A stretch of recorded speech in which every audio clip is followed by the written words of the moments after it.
The room smelled of rain and old pages, and something in the corner refused to catch the light. When I first stood before the small congregation of strangers, a rattling town hall on a fogged night, faces folding into the dim, I told them to watch their breath. It was a trick, a way to make them notice the ordinary and find it wrong. The air tightened as if listening. A single clock in the back counted in a tempo that had slipped by half a beat. At first, there were small things.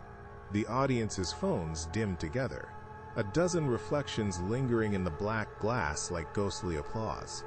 A child in the front row whispered a name she'd never known, and at the windows, clouds pressed flat as cards across the moon. I planted seeds with a phrase that tasted like a bruise, and eyes followed it like moths. Someone laughed too late. Someone else kept their hand to their throat as if to check whether a voice still belonged to them. The signs piled up like sediment. The script we used, my careful cadence, our practiced scares, bent under a gravity we had not intended. Slides on the screen showed stars that hummed. When I pointed to constellations I had learned in school, they reassembled into glyphs that made the oldest of us feel suddenly ill-equipped. A chair scraped where no chair stood. The projector blinked in a rhythm reminiscent of a heartbeat, the whole hall learning a new pulse. People began to tell me things they had never said aloud, memories of fields that weren't theirs, of childhood houses with extra doors, names of streets they had never walked. I started losing the edges of myself. Acting became authentic terror. I woke at dawn in the painted chair, chalk on my palms, a name I could not remember on my tongue.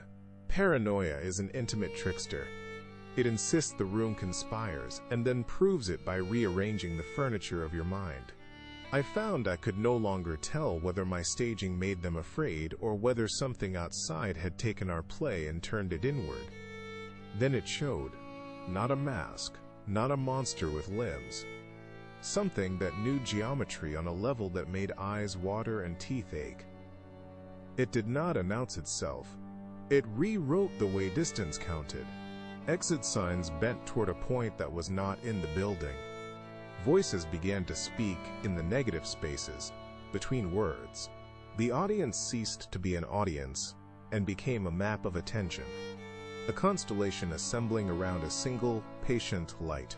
We closed the doors and we stayed, because curiosity is a covenant, and because once a thing has your gaze, it is harder to put away than a book. Eventually, someone stood and walked to the center and did not find solid floor beneath their feet. The floor found new directions. I reached out, perhaps to hold, perhaps to stop, and my hand met the same calculated absence. The hall offered no remedy, only measures scored in silences. I still teach the craft of suspense, but now my lessons have teeth and cannot be unlearned, and at night I write prompts that answer back. The show ended. The audience did not leave.